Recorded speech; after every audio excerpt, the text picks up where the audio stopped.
milieu de la nuit, un garçon terrifié s'échappe d'un hôpital, avec la seule preuve que sa sœur est encore en vie. Ce qu'il a révélé à la police a mis au jour un secret plus sombre que tout ce que l'on pouvait imaginer.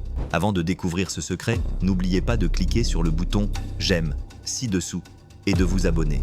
Il était presque 3 heures du matin lorsque Thomas poussa lentement la porte métallique au bout du couloir. L'hôpital était silencieux, si calme qu'il pouvait entendre son propre cœur battre à toute vitesse dans sa poitrine. Il ne portait que la fine blouse d'hôpital, la même qu'il portait depuis son admission avec sa sœur. Il n'avait pas de chaussures et sentait le sol froid à chaque pas. Des larmes coulaient sur son visage, mêlées à la sueur due à la peur. Thomas tremblait non seulement à cause du froid du petit matin, mais aussi parce qu'il ne pouvait pas oublier ce qu'il avait vu cette nuit-là. Il savait que s'il restait, il pourrait être le prochain. Puis, il prit une profonde inspiration. Il jeta un dernier regard vers la porte de la chambre où sa sœur se trouvait quelques heures plus tôt, et se mit à descendre les escaliers de secours en courant. Il ne voulait pas faire de bruit, mais ses pieds martelaient bruyamment les marches. La peur lui faisait plus mal que tout. À chaque étage qu'il descendait, il se souvenait de ce qu'il avait entendu en se cachant derrière la porte de la salle de bain. Ces hommes parlaient d'Isabelle comme si elle n'était qu'un coup pour l'hôpital. « Appliquez le même protocole », disait-il. Cette phrase lui faisait plus mal qu'une injection. Thomas ne comprenait pas tout à fait ce qu'il faisait, mais il savait que ce n'était pas bon. Il savait qu'ils avaient emmené sa sœur vivante. Il l'avait vue. Quand il arriva au rez-de-chaussée, il poussa la dernière porte de secours de toutes ses forces. Une alarme retentit doucement pendant 2 secondes, puis s'éteignit. Il courut vers le parking sombre, sans savoir où aller. Le ciel était nuageux et seuls quelques lampadaires étaient encore allumés. La ville dormait, mais le cœur de Thomas criait. Il ne pensait qu'à une seule chose, s'enfuir, s'échapper de cet endroit avant qu'il ne l'attrape. Ses yeux étaient encore rouges d'avoir tant pleuré. Ses mains moites serraient un bracelet qu'il avait pris à sa sœur quelques heures plus tôt. Son nom, Isabelle, y était inscrit. Il le tenait comme si c'était la seule chose qui lui restait d'elle. Et d'une certaine manière, c'était le cas. Alors qu'il courait pieds nus sur le trottoir désert, les jambes déjà fatiguées, il se murmura à lui-même, comme s'il faisait une promesse. « Je vais le dire, je te le jure, Isa, je vais dire à tout le monde ce qu'ils t'ont fait. » Et ainsi, au milieu de la nuit, pieds nus et le cœur brisé, Thomas disparut dans les rues sombres, emportant avec lui un secret qui pourrait tout changer. Quelques minutes après la fuite de Thomas, une infirmière entra dans la chambre et vit que le lit était vide. Elle regarda autour d'elle, pensant qu'il était peut-être allé aux toilettes. Elle l'appela 2 fois. « Thomas, tu es là, mon garçon ?» Mais le silence lui répondit. Lorsqu'elle ouvrit la porte des toilettes et vit qu'elles étaient également vides, un frisson lui parcourut l'échine. Elle courut à la réception. Sa voix tremblait. Le garçon de la chambre 307 avait disparu. À ce moment-là, les gardes furent appelés par radio. Les médecins quittèrent leur poste. Les lumières s'allumèrent dans les couloirs. Les portes s'ouvrirent précipitamment. L'un d'eux demanda à voix haute. « Comment ça, il a disparu ?» Il était en observation. Il ne pouvait pas partir tout seul. Ils arrêtèrent les ascenseurs et vérifièrent les caméras de sécurité. L'infirmière en chef criait des ordres partout. C'était comme si le temps s'était arrêté. Et personne, vraiment personne, ne pouvait expliquer comment un garçon de 14 ans, faible et fiévreux quelques heures auparavant, avait disparu sans laisser de traces. Le PDG est apparu, l'air inquiet, mais aussi effrayé. « Cela va poser des problèmes. Appelez la police immédiatement », a-t-il dit à voix basse, presque en avalant ses mots. La nouvelle de l'évasion commença à se répandre dans les couloirs. Certains patients se réveillèrent à cause du bruit. Une femme dans la chambre voisine dit à sa fille « C'est le garçon avec le nœud violet. Il parlait toujours avec tendresse de sa sœur, le pauvre. » Peu après, 2 voitures de police arrivèrent, sirènes éteintes. Un policier plus âgé demanda le nom du garçon, ce qu'il portait, à quoi il ressemblait. L'infirmière répondit « Thomas, il est mince, il a les cheveux bruns, il ne portait que sa blouse d'hôpital et il était en mauvais état. » Pendant ce temps, à la réception, une employée regardait attentivement les caméras. Sur l'une des vidéos, on pouvait voir Thomas sortir par une porte latérale, pieds nus et pressés. Elle désigna l'écran et dit « Il est sorti par là. » Mon Dieu, le garçon pleurait. L'atmosphère dans l'hôpital était lourde. Personne ne parlait fort. Le silence était rempli de peur. Et au fond, même s'ils ne le disaient pas, certains savaient déjà qu'il ne s'agissait pas seulement d'une fuite, mais d'un appel à l'aide, d'un signe que quelque chose de très grave s'était produit à l'intérieur. Thomas courait sans savoir où aller. La nuit était sombre, la rue était faiblement éclairée et le vent froid lui transperçait la peau. Pourtant, il ne s'arrêtait pas. Ses pieds nus lui faisaient mal à chaque fois qu'il touchait l'asphalte, mais il ne le sentait même plus. La peur était plus forte que tout. Il traversait les rues sans regarder des deux côtés, sans se demander si une voiture arrivait, sans penser à rien. Il voulait juste s'enfuir, loin de cet hôpital, loin des hommes qui avaient emmené sa sœur. Dans sa main droite, il serrait quelque chose si fort que ses doigts laissaient des marques. C'était le bracelet d'identification d'Isabelle, l'un de ceux que l'on met aux patients lorsqu'ils arrivent à l'hôpital. Au dos, il avait écrit au stylo « Ma sœur Isabelle ». Ce bracelet était tout ce qui lui restait d'elle. Un petit morceau, mais plein d'amour et de douleur. Pendant qu'il courait, l'image des hommes avec la seringue à la main ne quittait pas son esprit. Cette phrase résonnait encore dans ses oreilles. Cela va coûter très cher à l'hôpital. Il ne comprenait pas très bien ce qu'il voulait dire par là, mais il savait qu'après lui avoir fait l'injection, Isabelle était devenue molle et ne réagissait plus. Et quand il avait voulu crier, il s'était caché. Par peur, une peur qui l'avait paralysé pendant quelques secondes, des secondes qui avaient tout changé. Les larmes revinrent. Thomas ne savait pas s'il pleurait de peur, de colère ou de tristesse. C'était tout cela à la fois, et la seule chose qui lui venait à l'esprit était l'image de sa sœur souriante. Elle disait toujours « Tu es mon courageux frère, j'aime quand tu prends soin de moi ». Et maintenant, il avait l'impression de l'avoir laissé tomber. Alors qu'il traversait une place déserte, il trébucha sur une branche et tomba à genoux. Il resta là quelques secondes, les mains sur le visage, pleurant silencieusement. Son corps tremblait. Il ne savait plus quoi faire. Mais il savait une chose, il ne les laisserait pas oublier Isabelle. Il ne les laisserait pas dire que c'était une mort normale. Il l'avait vue. Il connaissait la vérité. Il se releva lentement, s'essuya le visage avec la manche de sa chemise et continua à marcher. Il ne courait plus. Il était fatigué, mais il continuait d'avancer. Le bracelet était toujours fermement serré dans sa main et son cœur était tellement douloureux qu'il avait l'impression qu'il se brisait à l'intérieur. Pourtant, il continuait de marcher parce qu'au fond de lui, une petite voix lui disait « Continue Thomas, tu peux encore sauver quelqu'un ». Le jour commençait lentement à poindre lorsqu'une femme qui se promenait avec son petit chien vit quelque chose d'étrange dans un coin de la place. Elle s'approcha prudemment et vit un enfant accroupi derrière un arbre, les genoux serrés contre sa poitrine, le visage caché. Le chien aboya et l'enfant sursauta. Il se retourna rapidement, comme s'il s'attendait à ce que quelqu'un lui fasse du mal. La femme s'éloigna un peu et appela la police. Elle dit simplement « Il y a un enfant ici, tout seul. Il semble blessé. Il pleure beaucoup. » Peu après, la voiture de patrouille arriva. Le policier qui en est sorti était un homme à la voix calme. Il avait déjà les cheveux gris et marchait lentement pour ne pas effrayer l'enfant. Il s'est accroupi près de lui, sans trop s'approcher. Il l'a regardé attentivement et lui a parlé gentiment. « Hé, ça va mon garçon? Tout va bien maintenant. Personne ne va te faire de mal. » Thomas n'a pas répondu. Son corps tremblait de froid et de peur. Le vent glacial du petit matin soufflait toujours, et ses vêtements d'hôpital étaient déjà trempés de sueur et de larmes. Il serrait fermement le bracelet de sa sœur dans sa main, comme si c'était la seule chose qui pouvait le protéger. Le policier fit un autre pas lent, ôta sa veste et la lui tendit, toujours accroupi. « Tiens, prends ça pour ne pas avoir froid. Tu peux me faire confiance ?»« Oui, » murmura Thomas. Il le regarda avec des yeux pleins de douleur. Il ne dit rien, laissant simplement la veste recouvrir ses épaules. Puis, comme si ce petit geste avait brisé une barrière, il se mit à pleurer plus fort, un cri libre, plein de souffrance, comme si tout ce qu'il avait en lui sortait à ce moment-là. Le policier resta silencieux, respectant sa douleur. Puis il demanda « Comment tu t'appelles, fiston ?» Thomas essaya de parler, mais sa voix était faible, presque inaudible. Après quelques secondes, il parvint à dire « Thomas, ça va, Thomas, tu es en sécurité maintenant, je te le promets. » Mais le garçon secoua la tête et dit entre deux sanglots « S'ils me ramènent, ils me feront la même chose. » Ces mots glacèrent le cœur de l'officier. Il n'a pas compris tout de suite, mais il a immédiatement senti que quelque chose n'allait vraiment pas.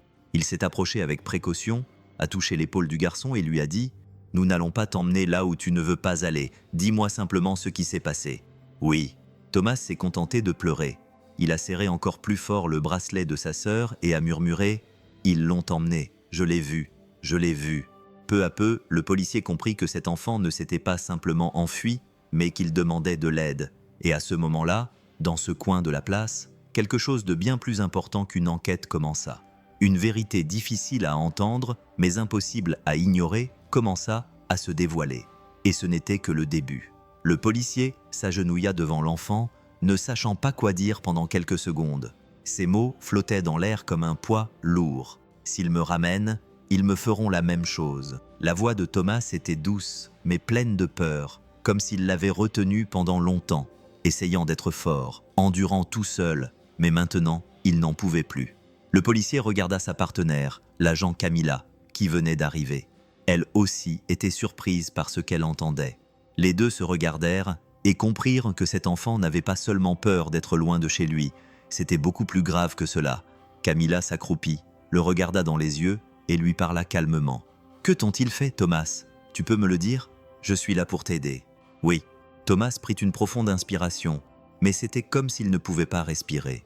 Il serrait si fort le bracelet de sa sœur que ses doigts étaient devenus rouges. Son visage était encore mouillé de larmes, mais il commença à parler lentement, comme s'il revivait chaque instant de sa douleur. « Ils ont emmené ma sœur. Ils ont dit qu'elle coûterait trop cher à l'hôpital. Je l'ai entendu. J'étais dans la salle de bain et la porte était entr'ouverte. Quand j'ai regardé, j'ai vu 2 hommes avec une seringue. Puis, elle ne bougeait plus. Il ferma les yeux très fort, comme s'il pouvait encore voir la scène devant lui. Le souvenir était si fort qu'il semblait encore être là, revivant tout. Et puis, ils l'ont emmenée. Ils ont dit qu'elle était morte, mais elle était vivante. Je l'ai vue. » Camilla se couvrit la bouche de la main, sentit sa poitrine se serrer, se tourna vers le policier et dit à voix basse « Ce n'est pas un fantasme. Il a vu quelque chose de grave, de très grave. » Thomas prit une autre profonde inspiration et termina entre 2 sanglots. « Si je restais et qu'ils allaient me faire la même chose, j'ai entendu l'un d'eux le dire. Il savait que ma mère dormait à l'étage, fatiguée, et que personne ne remarquerait rien. » Camilla posa alors sa main sur l'épaule du garçon et parla d'une voix ferme. « Thomas, tu ne retourneras pas là-bas, je te le promets.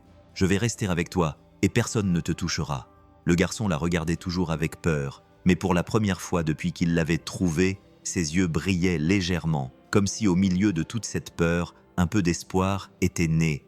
Un filet d'espoir que quelqu'un écoutait enfin ce qu'il avait à dire. À partir de ce moment, Camilla n'était plus seulement une policière, elle était le cœur dont le garçon avait besoin à ce moment-là. Et lui, sans le savoir, était sur le point de révéler une vérité qui allait tout changer. Une vérité difficile à croire, mais impossible à ignorer. Camilla resta debout devant Thomas pendant quelques secondes, sentant un nœud dans sa poitrine qu'elle ne pouvait expliquer. Ce n'était pas seulement parce qu'il avait peur ou parce qu'il était seul au milieu de la nuit. C'était la façon dont il parlait de sa sœur, la peur dans ses yeux, la façon dont il serrait ce bracelet contre lui. Quelque chose lui disait que c'était grave, très grave. Sans dire un mot, elle se baissa à nouveau, ôta la veste qu'elle portait par-dessus son uniforme et enveloppa soigneusement le garçon dedans. Le tissu était chaud grâce à son corps, et Thomas s'y blottit, comme si c'était la première fois qu'il se sentait un peu protégé depuis que tout était arrivé. « Viens avec moi, Thomas. Nous allons dans un endroit sûr. Je veux entendre tout ce que tu as à me dire. » Il la regarda dans les yeux encore pleins de larmes, puis acquiesça très lentement. Il ne dit rien, mais fit un pas en avant. Camilla lui prit la main doucement, comme si elle tenait quelque chose de très fragile.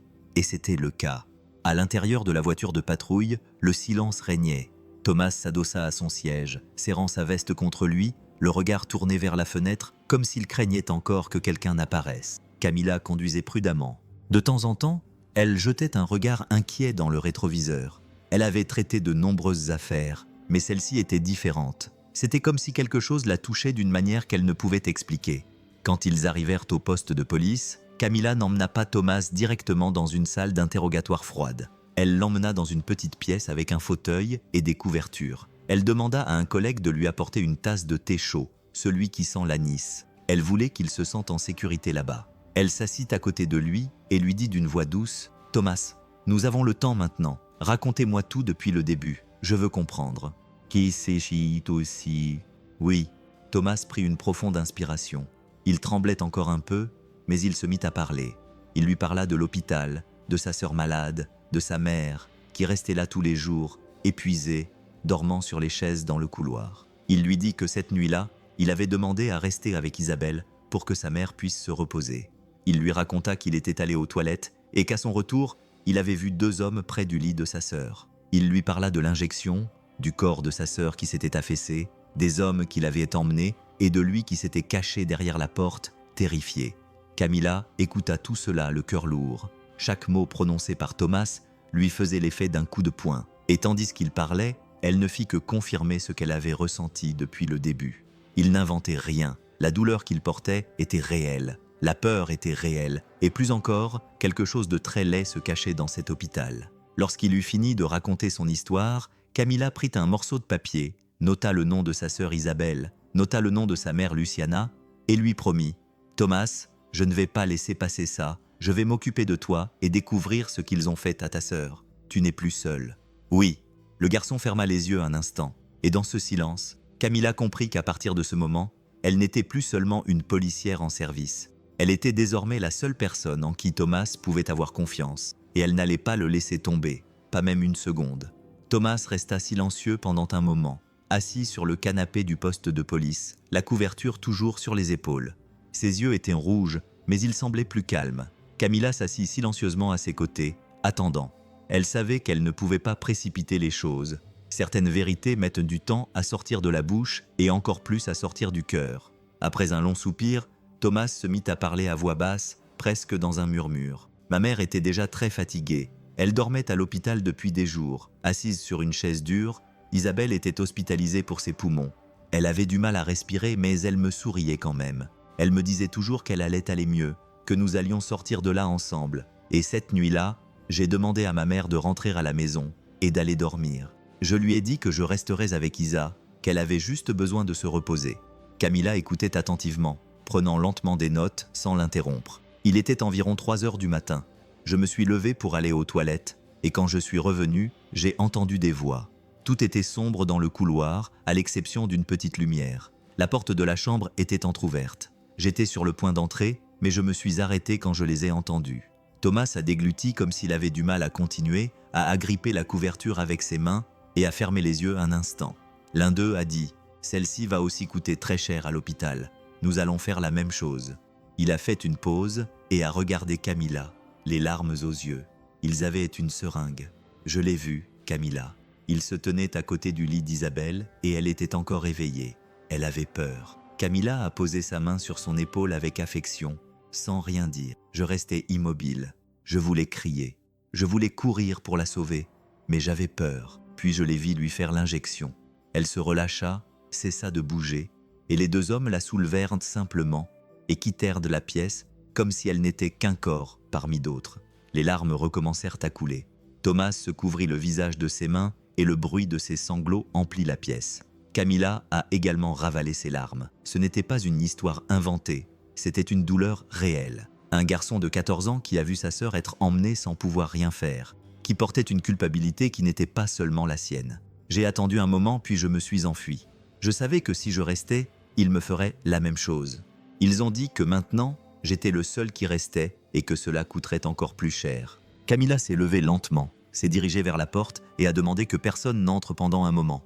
Puis elle est revenue, s'est rassise à côté de lui et a dit fermement « Thomas, tu as été très courageux. Aucun enfant ne devrait avoir à vivre cela, mais tu as fait ce que tu pouvais. Tu t'es enfui et maintenant tu nous as tout raconté. Je te le promets, Isabelle ne sera pas oubliée. Nous allons découvrir la vérité. Je suis avec toi. » Thomas ne répondit pas, mais pour la première fois, il posa sa tête sur son épaule. Ils restèrent ainsi pendant quelques minutes. Seul le bruit de leur respiration, seul le silence de quelqu'un qui a besoin d'amour, d'attention et de justice. Dès que Thomas eut fini de lui raconter tout ce qu'il avait vu ce matin-là, Camilla se leva, prit une profonde inspiration et se rendit directement à son bureau. Elle décrocha le téléphone fixe du commissariat et appela l'hôpital. Elle voulait une explication. Elle n'allait pas laisser passer cela comme si c'était normal. À l'autre bout du fil, une femme à la voix grave répondit et se présenta comme la responsable du service pédiatrique. Camilla parla sans détour. « J'ai besoin d'informations sur la patiente Isabelle Romero. Elle a été admise dans le service pédiatrique. Son frère s'est échappé de l'hôpital tôt ce matin et m'a dit quelque chose de très grave. » La femme répondit fermement, comme si elle savait déjà ce qu'elle allait entendre. « La jeune fille est décédée pendant la nuit, madame. C'était un cas très difficile. Une maladie pulmonaire avancée. Nous avons eu des complications. Elle est morte paisiblement. » Camilla serra le téléphone dans sa main jeta un coup d'œil vers la porte de la chambre où Thomas attendait, et continua. Son frère était dans la chambre. Il dit avoir vu 2 hommes lui faire une injection, puis l'emmener. C'était avant qu'on apprenne son décès. Il insiste sur le fait qu'elle était en vie. À l'autre bout du fil, la femme soupira et répondit calmement, comme si elle s'était entraînée. Les enfants traumatisés ont souvent des souvenirs confus. Il est en état de choc, ce qui est normal, mais nous avons tout consigné. La cause du décès est enregistrée dans le système. Une pneumonie grave. Elle est décédée vers 3h20 et a été transférée immédiatement. Camilla sentit son estomac se nouer. Les horaires ne correspondaient pas. Thomas avait dit avoir vu sa sœur être emmenée peu après 3 heures. Comment avait-il pu enregistrer le décès aussi rapidement? Sans protocole d'adieu, sans même appeler la mère de la jeune fille. Ont-ils prévenu la mère d'Isabelle? Demanda-t-elle. L'hôpital l'a contacté dans la matinée. Nous l'avons informé que le corps serait préparé pour l'enterrement, répondit froidement la femme. Camilla raccrocha lentement le téléphone et resta un moment silencieuse, le regard perdu dans le vide. La froideur de cette réponse, le ton calme, la certitude dans les mots, tout semblait répété, comme s'il s'agissait d'un script mémorisé. Mais ce que Thomas lui avait raconté n'était pas une fantaisie, c'était un souvenir vivant et douloureux, plein de détails que personne n'aurait pu inventer. Elle retourna dans la pièce où le garçon attendait. Il leva les yeux lorsqu'il la vit entrer et demanda avec espoir « Ont-ils dit quelque chose ? Ils ont dit où elle était ?» Bam. Camilla s'approcha de lui, s'accroupit et lui prit doucement les mains. Elle ne voulait pas mentir, mais elle ne voulait pas non plus lui briser le cœur davantage. « Ils ont dit que ta sœur était morte tôt ce matin, mais je ne crois pas à cette histoire, Thomas. Rien ne colle. Je vais enquêter calmement, je te le promets. » Thomas lui serra les mains avec force et répondit d'une voix brisée. « Elle était vivante, Camilla. Je l'ai vue. Elle avait peur, mais elle était vivante. » À ce moment-là, Camilla en fut certaine. Elle devait enquêter plus avant, car derrière la réponse préparée de l'hôpital se cachait une vérité, et il était temps de la mettre au jour. Camilla passa tout l'après-midi à se remémorer tout ce que Thomas lui avait dit. Ses paroles ne la quittaient pas. La façon dont il racontait chaque détail, la peur dans ses yeux, sa fermeté, même si sa voix était faible, tout semblait trop réel pour être le fruit de son imagination. Elle savait qu'elle devait vérifier chaque point. Elle se procura donc les dossiers de l'hôpital, demanda les rapports officiels, les horaires, les documents indiquant quand et comment Isabelle était décédée. Elle s'assit à la table, tous les documents ouverts devant elle, et commença à les lire attentivement. C'est alors qu'elle remarqua quelque chose d'étrange. Selon le document officiel, Isabelle était décédée à 3h20 du matin, mais Thomas disait avoir entendu les hommes entrer dans sa chambre vers 3 heures et l'avoir vue de ses propres yeux lorsqu'ils l'ont emmenée quelques minutes plus tard. Camilla leva les yeux du document et se dit à elle-même « ça ne colle pas ». Elle prit une feuille de papier et nota les heures. Elle les compara avec celles de la caméra de sécurité qui avait filmé Thomas quittant l'hôpital. Il apparaît sur les images à 3h22 exactement. En d'autres termes, si Isabelle était décédée à 3h20, comme il l'avait dit, Thomas aurait dû tout voir en quelques secondes et s'enfuir immédiatement. Mais d'après ce qu'il avait raconté, cela avait pris plus de temps. Il avait parlé de se cacher, d'attendre, de décider de s'échapper. Tout cela n'aurait pas pu se passer en 2 minutes. Camilla a pris le téléphone et a rappelé l'hôpital. Elle a demandé à parler au responsable du service des archives. Lorsque l'homme a répondu, elle est allée droit au but. « J'ai besoin de confirmer l'heure exacte du décès de la patiente Isabelle Romero. Êtes-vous sûr que c'était à 3h20 ?» À l'autre bout du fil, l'homme a hésité un peu, puis il a répondu. « C'est ce qui est indiqué dans le système. Cela a été enregistré juste après le changement d'équipe de 15 heures. » Camilla sentit la colère monter en elle. La réponse était très vague, incertaine, comme s'ils avaient inventé une heure juste pour que cela corresponde. Mais quelqu'un l'avait signé. Un médecin, une infirmière? Oui, c'était le docteur Vargas. Mais il avait terminé son service peu après. Peut-être qu'il ne se souvient pas de tout. La ligne fut coupée. Camilla nota le nom. Docteur Vargas. Elle allait lui parler en personne. Cela sentait le mensonge. Elle retourna dans la chambre où Thomas se reposait, déjà allongé sur un canapé, couvert du même manteau qu'elle lui avait donné.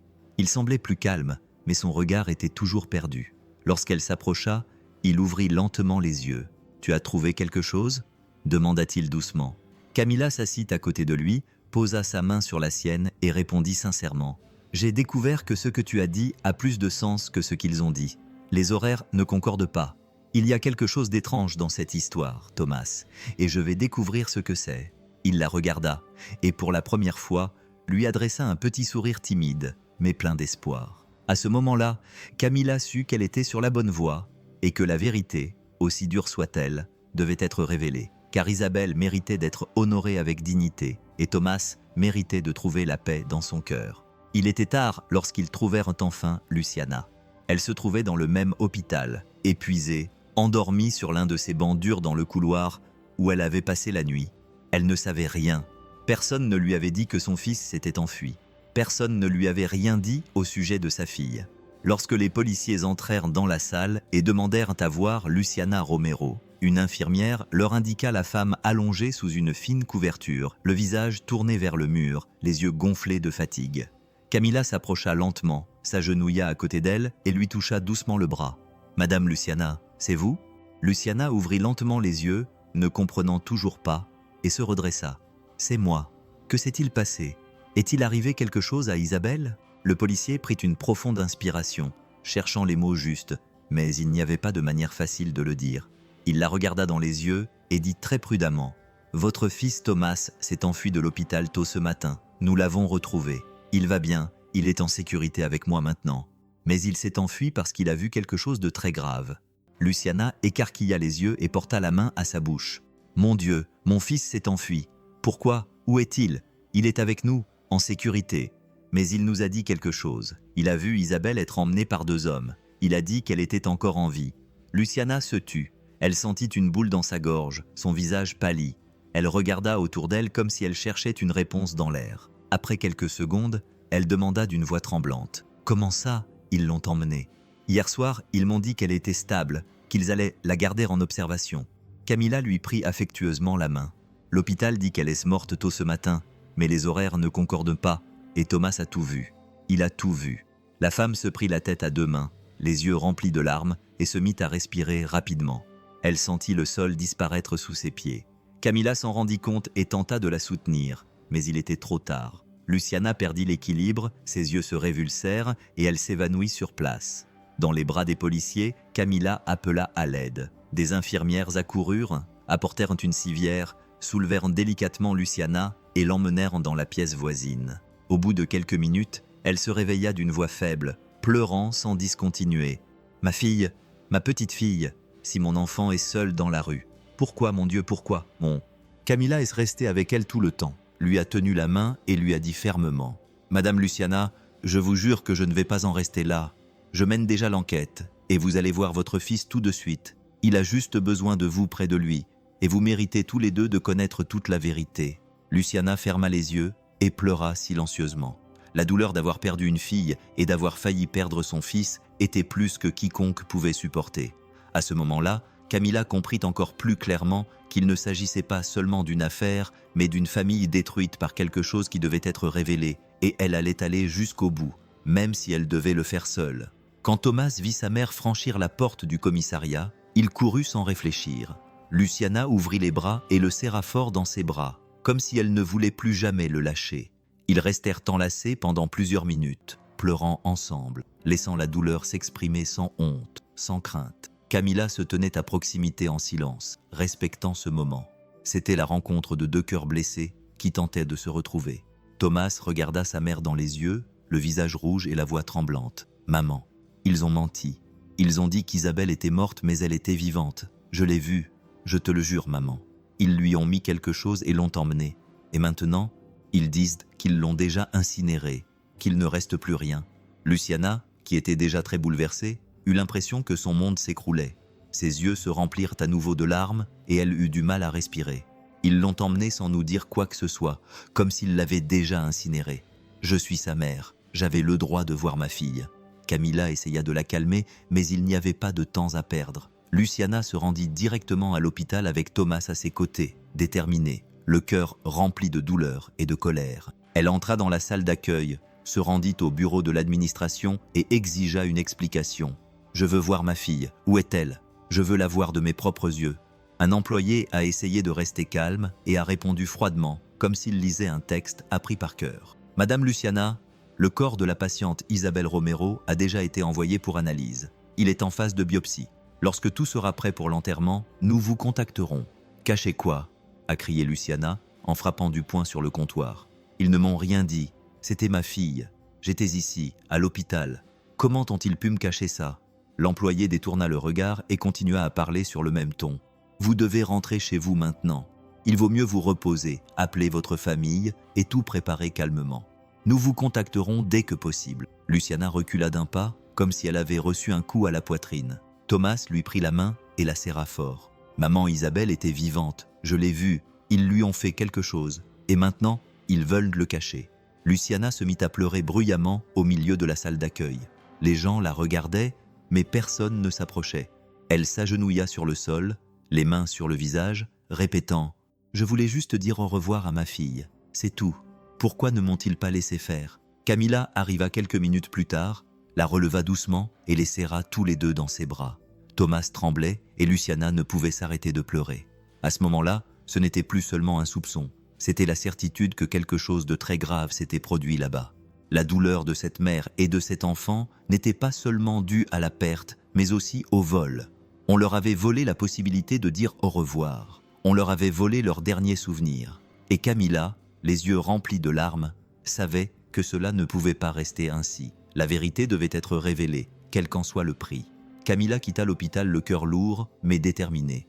Elle savait que quelque chose de très grave se passait là-bas. Les réponses ne collaient pas, les visages étaient trop froids, tout semblait très répété. Ce n'était pas un deuil normal, c'était un silence forcé, une douleur cachée.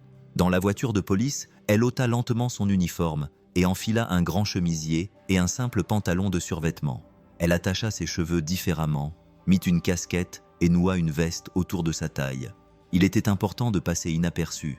Elle voulait voir de ses propres yeux, ressentir dans l'atmosphère ce qui n'était pas dans les journaux. Elle entra à l'hôpital comme si elle rendait visite à quelqu'un.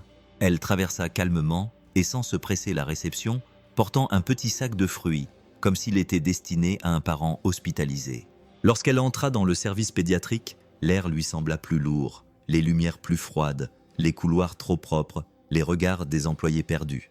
Quelque chose faisait mal ici, même si personne ne disait rien. Elle marchait lentement, observant tout. Certains enfants dormaient, d'autres regardaient par la fenêtre. Une fillette jouait avec un morceau de tissu déchiré et le son de la télévision provenait doucement d'une des chambres. Camilla s'approcha du mur et resta là à écouter une conversation tranquille entre deux infirmières. « Le garçon est avec la police maintenant », dit l'une d'elles. « Il va y avoir des problèmes. »« Il a tout vu », répondit l'autre. « Ils essaient déjà d'étouffer l'affaire. Ils disent que la direction va modifier les dossiers dans le système. Nous ne pouvons pas laisser cette affaire éclater. » Camilla sentit son estomac se nouer. Elles n'avaient pas prononcé le nom de Thomas, mais il était clair qu'elles parlèrent de lui. Le garçon qui compliquait tout. Cette phrase ne cessait de lui trotter dans la tête. Un enfant ne devrait rien compliquer. Un enfant devrait être pris en charge, protégé. Mais là, il le traitait comme s'il était un problème. Elle s'éloigna prudemment, faisant semblant de regarder les fleurs dans un vase lorsqu'un des infirmiers passa près d'elle et la regarda trop rapidement. Camilla baissa la tête, mais il était trop tard. Il l'avait reconnue. Elle continua à marcher, essayant de ne rien laisser paraître. Quelques minutes plus tard, près de l'escalier de secours, elle sentit une légère pression sur son bras. C'était le même infirmier. Il glissa rapidement un bout de papier plié dans sa main et dit à voix basse « Je me souviens de vous. Je vous ai vu au poste de police l'autre jour. Retrouvez-moi dans le parking près de la sortie latérale dans une demi-heure. Je ne peux pas parler ici. » Sans dire un mot, il retourna rapidement dans le couloir principal. Camilla ouvrit le papier lorsqu'elle eut tourné au coin du couloir. Les lettres tremblaient comme si sa main était très nerveuse. Il disait « Quelque chose de très grave est en train de se passer. Des innocents en paient le prix fort. Je n'en peux plus. Venez me voir, mais pas ici. » Elle replia le papier, le mit dans sa poche et sentit son cœur battre plus fort. Enfin, quelqu'un de l'intérieur voulait parler. C'était l'occasion d'entendre la vérité de la bouche de quelqu'un qui la vivait au quotidien. Au fond d'elle-même, elle savait déjà que ce qui allait arriver pourrait être pire que ce qu'elle imaginait. Mais elle avait besoin de savoir, pour Thomas, pour Isabelle, pour tous les enfants, que personne n'avait le courage de défendre. Camilla quitta l'hôpital d'un pas assuré, mais son cœur battait très fort. Le papier était dans sa poche, soigneusement plié, comme s'il s'agissait d'un petit morceau d'espoir. Elle savait que cette rencontre pouvait tout changer. Pour suivre la suite de l'enquête et la prochaine révélation, abonnez-vous.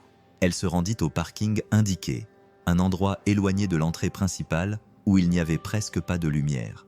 Elle arrêta la voiture et attendit dehors, appuyée contre la portière, les bras croisés, regardant autour d'elle. Au bout de quelques minutes, l'infirmière arriva. Il marchait la tête baissée, vêtu d'un sweatshirt par-dessus son uniforme, comme s'il ne voulait pas être reconnu.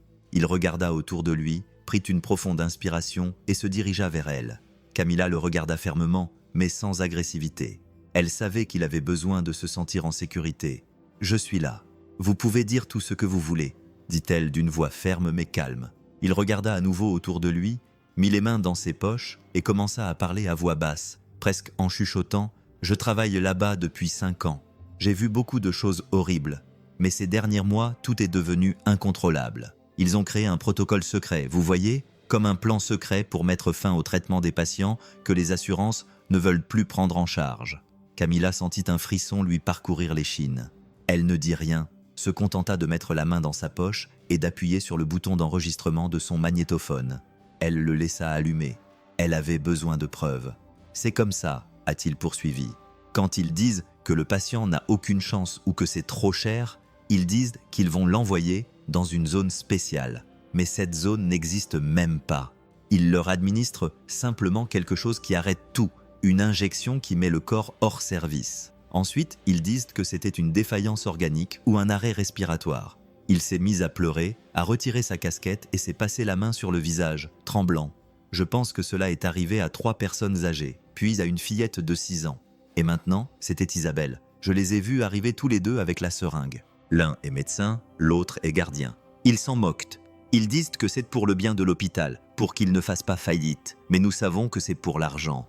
Tout est une question d'argent. » Camilla s'est approchée lentement de lui, a posé sa main sur son épaule et lui a demandé avec précaution. « Pourquoi me dites-vous cela maintenant ?»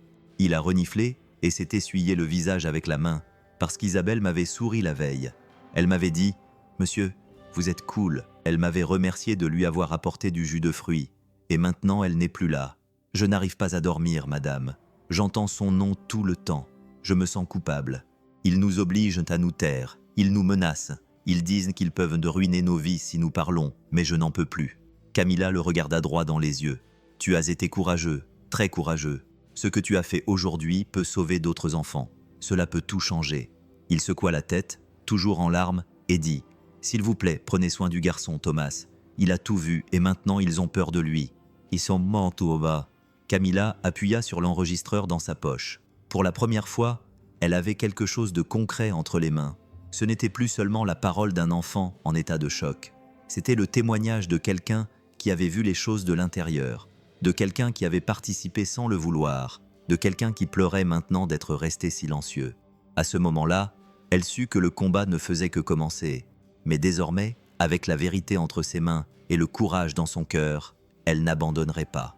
Pour Isabelle, pour Thomas, pour tous ceux qui n'avaient jamais eu l'occasion de raconter leur propre histoire. Luciana passa toute la journée avec une boule dans la gorge, faisant les 100 pas dans la maison de sa sœur, où Thomas se reposait.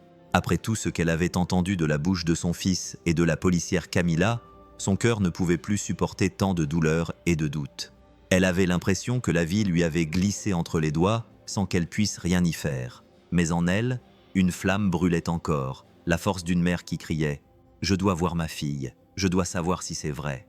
À la fin de l'après-midi, elle décida de retourner à l'hôpital. Elle arriva à la réception d'un pas assuré, la voix tremblante mais pleine de douleur. « Je veux voir ma fille. Je veux voir Isabelle maintenant. Je suis sa mère. J'en ai le droit. » La réceptionniste, l'air fatigué et distant, répondit froidement. « Êtes-vous Luciana Romero ? Oui, c'est moi. Et je veux voir ma fille. Je veux lui dire au revoir. » La femme tapa quelque chose sur l'ordinateur, regarda l'écran pendant quelques secondes, puis répondit. Le corps de la patiente Isabelle Romero a été incinéré ce matin. Luciana resta figée, comme si le sol avait disparu sous ses pieds. Elle cligna plusieurs fois des yeux, essayant de comprendre ce qu'elle venait d'entendre. Incinéré ? Ils avaient dit que le corps serait remis pour l'enterrement. Ils m'ont renvoyé chez moi pour tout préparer. Je n'ai même pas vu son visage. Je ne lui ai même pas dit au revoir. La femme est restée silencieuse pendant quelques secondes. Puis elle a répondu à nouveau sur ce ton automatique qui fait plus de mal que de bien. La procédure a été autorisée par le protocole de l'hôpital. Vous devez attendre d'être contacté par le service responsable pour obtenir plus d'informations. Luciana a perdu toute force dans les jambes et s'est effondrée à genoux dans le couloir de l'hôpital. Les passants la regardaient avec pitié, mais personne ne s'est approché d'elle. Elle s'est mise à pleurer bruyamment, hurlant d'une voix brisée. « Ils ont incinéré ma fille sans me le dire. Comment ont-ils pu faire ça à une mère? Comment? Je voulais juste la voir une dernière fois. C'est tout. » Une infirmière a essayé de s'approcher d'elle, mais Luciana l'a repoussée de la main. Elle était hors d'elle, et à juste titre. Ils m'ont tout pris, tout. Ma fille, ma chance de lui dire au revoir, ils m'ont même refusé ça. Camilla est arrivée peu après, alertée par un employé ému par la scène. Elle a trouvé Luciana par terre, recroquevillée sur elle-même. Pleurant comme une enfant, elle a couru vers elle et l'a serrée dans ses bras avec tendresse. « Calmez-vous, Madame Luciana. Je suis là. Je suis avec vous. » Luciana s'est accrochée à elle, pleurant sur l'épaule de la policière. « Ils ont tué mon bébé et maintenant ils ont fait disparaître le corps. Pourquoi, Camilla? Pourquoi ?» Camilla n'avait pas de réponse. Elle ferma simplement les yeux, ravala ses larmes et promit au plus profond de son âme qu'elle n'en resterait pas là. Car personne ne devrait perdre un enfant de cette manière, car aucune mère ne mérite de vivre sans réponse. Car Isabelle était plus qu'un nom sur un bout de papier. C'était une fille adorable, pleine de vie, qui souriait même lorsqu'elle était malade, et elle méritait bien plus qu'une crémation cachée. Elle méritait justice, et Camilla allait la chercher, même si c'était la dernière chose qu'elle ferait dans sa vie. Le lendemain, encore sous le choc de ce qu'elle avait vu à l'hôpital, Camilla se rendit au point de rendez-vous convenu avec l'infirmier qui lui avait remis le document. Il était nerveux, regardant constamment autour de lui, un dossier à la main. Lorsqu'il aperçut Camilla, il se dirigea directement vers elle et lui tendit l'enveloppe d'une main tremblante. « C'est tout ce que j'ai pu copier. S'il découvre que j'ai pris ça, je suis fichu, mais je ne peux pas continuer à faire comme si de rien n'était. » Camilla ouvrit l'enveloppe sur le capot de la voiture. À l'intérieur se trouvait une liste manuscrite avec plusieurs noms, âge, chambre, date d'admission et une colonne intitulée « Sortie ». On aurait dit un tableau créé par quelqu'un qui voulait garder ses informations hors du système hospitalier. Elle le lut lentement, son cœur battant de plus en plus fort à chaque nom. « Avez-vous pris cette liste dans le système ?» demanda-t-elle, même si elle connaissait déjà la réponse. L'infirmier baissa la tête, honteux. Ce sont les patients qu'il qualifie de désespérés. Lorsque la compagnie d'assurance ou l'hôpital estiment qu'ils ont trop dépensé, ils appliquent ce protocole. Ils disent que c'est pour soulager leur douleur, mais vous et moi savons que c'est pour en finir avec eux. Camilla prit une profonde inspiration, essayant de rester calme. Elle parcourut les noms. Des personnes âgées de plus de 90 ans, des hommes et des femmes dans la quarantaine atteints de maladies chroniques, jusqu'à ce qu'au milieu de la feuille, son cœur s'arrête pendant 1 seconde. Il y avait Isabelle Romero, 8 ans. Dans la colonne « Date de sortie », le jour même où Thomas s'était échappé, elle sortit le stylo de la poche de son uniforme et encercla le nom avec force, comme si elle marquait quelque chose sur son âme. Elle regarda l'infirmière, les larmes aux yeux. C'est elle est là, et la date correspond à tout ce que Thomas a dit. Il l'a vu, il disait la vérité depuis le début. L'infirmière regarda le sol et répondit à voix basse. « J'ai essayé de ne pas regarder. J'ai essayé de me convaincre que ce n'était qu'une procédure, mais maintenant que je voyais son nom, j'étais brisée. » Camilla serra la feuille dans ses mains. La douleur, déjà intense, se transforma en rage. Une rage claire avec un nom et un prénom. Ce n'était plus seulement un cas rare, c'était un acte cruel et prémédité, où les vies devenaient des chiffres et où les filles comme Isabelle devenaient des statistiques. Mais elle n'allait pas laisser cela se produire. Isabelle allait avoir un nom, une histoire et justice. « Merci pour cela », dit-elle à l'infirmière. « Maintenant, nous avons quelque chose de concret. Ils ne pourront plus se cacher derrière des excuses. » Elle retourna à la voiture avec la liste dans les mains et leva les yeux vers le ciel avant de démarrer le moteur. Le soleil se levait lentement, et à ce moment-là, elle promit silencieusement. « Isabelle, je mènerai cela à bien jusqu'au bout. Pour toi, pour ta mère, pour ton frère et pour tous ceux qui sont partis en silence. Vous ne serez jamais oubliés. » Luciana passa la nuit sans dormir. Assise sur le canapé chez sa sœur, avec Thomas endormi à ses côtés, elle fixait le vide. Son regard était fixe et perdu. Elle n'avait plus de larmes à verser. Sa tête tournait sans cesse, se remémorant le visage de sa fille, le son de son rire, les histoires qu'elle se racontait avant de s'endormir, mais maintenant, il n'y avait plus que le silence et une douleur si grande qu'elle semblait remplir sa poitrine. Camilla arriva tôt, la liste à la main. Elle s'assit à côté de Luciana sans rien dire au début, restant simplement là, respectant le moment. Lorsqu'elle lui tendit le papier, Luciana mit un certain temps à comprendre. Puis, lorsqu'elle vit le nom de sa fille marqué à l'encre rouge, ses mains se mirent à trembler. « Ils me l'ont enlevé », murmura-t-elle, sans m'avertir, sans me laisser lui dire au revoir. Camilla lui serra fermement la main. « Ils ne s'en tireront pas comme ça. Mais pour cela, nous devons parler, tout montrer. J'ai un journaliste en qui j'ai confiance. Il nous écoutera. Il montrera au monde qui était Isabelle et ce qu'ils lui ont fait. » Luciana prit une profonde inspiration. Elle ressentait de la peur, de la honte, de la colère, mais elle ressentait aussi en elle une force que seules les mères possèdent. Elle s'essuya les yeux, se leva et dit d'une voix basse mais déterminée « Allons-y ». Quelques heures plus tard, elles étaient devant la caméra dans un petit studio d'information local. Le journaliste était un homme franc qui s'exprimait clairement et traitait Luciana avec respect et attention. La vidéo n'avait subi aucun montage ni aucune coupure. Elle était brute, réelle. Luciana raconta tout, depuis les jours d'Isabelle à l'hôpital jusqu'au moment où on lui annonça que le corps avait déjà été incinéré. Elle raconta la fuite de Thomas, ce qu'il avait vu, la liste que Camilla avait obtenue avec les noms des patients rejetés. À chaque mot, la douleur se lisait dans ses yeux, mais son courage aussi. Camilla est apparue à ses côtés, a confirmé les faits et a expliqué l'enquête. Le journaliste a conclu la vidéo par une phrase que personne n'a oubliée. Cette histoire ne concerne pas seulement la famille Romero, elle nous concerne tous, car demain, cela pourrait être votre enfant, votre mère, quelqu'un que vous aimez, et le silence est le pire crime qui soit. Si ce passage vous a touché, cliquez sur « J'aime » pour que cette histoire soit vue par davantage de personnes. La vidéo a été mise en ligne pendant la nuit. En quelques heures, elle est devenue virale. Des milliers de personnes l'ont partagée, commentée et se sont indignées. Et vous, qu'en pensez-vous? Dites-le en commentaire.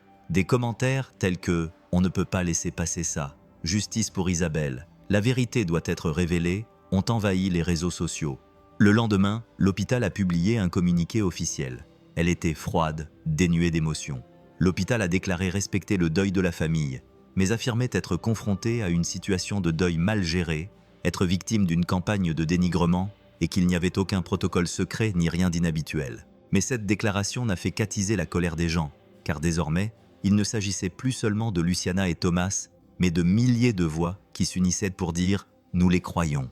Camilla observait tout cela de loin, le cœur lourd mais plein d'espoir. Elle savait que la guerre n'était pas gagnée, mais pour la première fois, la vérité avait un nom, un visage et une voix, et le monde entier l'écoutait. Camilla était déjà plongée jusqu'au cou dans cette enquête. Chaque jour, de nouvelles questions surgissaient, mais elle puisait aussi de nouvelles forces. Elle savait qu'elle était sur la bonne voie. Il ne lui manquait plus qu'une pièce de ce douloureux puzzle. Puis, un lundi après-midi tranquille, elle reçut un appel sur son téléphone portable. La voix, à l'autre bout du fil, tremblait. C'était une femme simple qui parlait doucement, comme si elle avait peur que quelqu'un l'entende. « Êtes-vous celle qui enquête sur l'affaire de la jeune fille Isabelle ?» demanda Camilla. Elle répondit fermement. « Oui, c'est moi. Qui est à l'appareil ? » « Moi. Je m'appelle Dolores. Je travaille comme femme de ménage à l'hôpital. Je fais le service du matin. J'ai vu quelque chose cette nuit-là. » Camilla ferma la porte du salon, s'assit et dit « Racontez-moi tout, Dolores. Je suis là pour vous écouter. » La femme prit une profonde inspiration, resta silencieuse pendant quelques secondes, puis se mit à parler. Il était environ 3 heures du matin. Je nettoyais le couloir arrière, celui qui relie le service pédiatrique à la sortie latérale. Je prends ce raccourci. Je poussais mon chariot de nettoyage quand j'ai vu 2 hommes pousser une civière sur laquelle se trouvait une petite fille. Elle n'était pas morte. Je jure sur la vie de ma fille qu'elle a bougé sa main très lentement, mais elle l'a bougée. Camilla ferma les yeux un instant. Sa poitrine se serra. « Êtes-vous sûr que c'était Isabelle ?» demanda-t-elle. Elle avait un petit nœud rouge dans les cheveux. Je m'en souviens parce que je me suis dit « La pauvre, elle est si petite. » Et elle était petite, mince, comme celle de la photo que j'ai vue plus tard à la télévision. Ils étaient pressés. L'un d'eux m'a même lancé un regard noir quand il m'a vu. Ils n'ont rien dit. Ils m'ont simplement bousculé pour passer. « Oh, alors où sont-ils allés ?» demanda Camilla, le cœur battant. Par la sortie latérale, cette porte que presque personne n'utilise. Je pense qu'ils l'ont mise dans une voiture. J'ai entendu le bruit du moteur, puis plus rien. Je suis retourné dans le couloir comme si je n'avais rien vu. Mais maintenant, après ce que la mère a dit à la télévision, après ce que le garçon a dit, je ne peux plus me taire. Camilla porta la main à sa poitrine, submergée par l'émotion. Cette femme simple et humble avait tout vu et l'avait gardé pour elle par peur. mais elle avait enfin trouvé le courage. Doña Dolores ne sait pas à quel point c'est important. Vous avez vu Isabelle vivante, cela change tout. J'ai besoin que vous le disiez dans un témoignage. Peut-être. À l'autre bout du fil, il y eut quelques secondes de silence, puis, d'une voix ferme, « Oui, je peux, je le ferai pour elle, pour cette fille. Aucune mère ne devrait avoir à vivre cela. » Camilla raccrocha le téléphone, les larmes aux yeux. Cet appel était plus qu'une preuve, c'était un espoir. C'était le cri de ceux qui n'avaient jamais été entendus. Et maintenant, plus que jamais, il était clair pour elle qu'Isabelle était en vie lorsqu'elle avait quitté l'hôpital et que quelqu'un allait devoir payer pour tout cela, car cette fois-ci, la vérité ne serait pas enterrée. Après le témoignage de Dolores, Camilla n'arrivait pas à dormir. Elle passa toute la nuit à se souvenir de tout, à organiser des papiers, à essayer de rassembler les pièces du puzzle. La femme de ménage avait confirmé ce que Thomas disait depuis le début. Isabelle avait été emmenée vivante sur une civière par une sortie latérale au milieu de la nuit. Cela ne laissait aucune place au doute. Il était temps d'agir. Le lendemain, avec le soutien d'autres policiers désormais convaincus eux aussi qu'il y avait quelque chose de grave derrière tout cela, Camilla obtint l'autorisation d'enquêter sur une adresse suspecte, un lieu qui apparaissait dans une vieille plainte, datant de plusieurs mois, comme une maison de retraite pour patients sans famille, mais qui n'était enregistrée légalement nulle part. C'était une grande maison, loin de la ville, dans un quartier où les rues n'étaient même pas pavées. Lorsqu'ils arrivèrent sur place, Camilla et les autres agents frappèrent à la porte. Un homme vêtu de blanc ouvrit et dit qu'il était le gardien. Il essayait de rester calme, mais sa voix tremblait. Il a dit que c'était un simple refuge, un refuge alternatif, mais il n'y avait aucun nom sur la façade, aucun panneau, rien d'officiel. Camilla a demandé à entrer. L'homme a hésité. Cela a suffi pour qu'elle acquiesce. 2 policiers ont poussé le portail et sont entrés. Ce qu'ils ont trouvé à l'intérieur leur a brisé le cœur. L'endroit était propre, mais froid, trop calme. Dans les lits se trouvèrent des enfants d'âge divers, certains semblant malades, d'autres avec un regard perdu. Aucun d'entre eux ne parlait beaucoup, et 3 d'entre eux étaient en fauteuil roulant. Une fillette d'environ 6 ans serrait dans ses bras une poupée sale et fixait le mur. Un garçon avec des lunettes et des marques sur le bras tremblait quand quelqu'un s'approchait de lui. Camilla s'est approchée lentement, s'est accroupie près de la fillette avec la poupée et lui a demandé gentiment « Tu te souviens de ton nom, ma chérie ?» La fillette n'a pas répondu, elle a juste serré la poupée plus fort dans ses bras. Un autre policier appela Camilla de toute urgence. Il avait trouvé un cahier avec des noms, des âges et de petites notes médicales.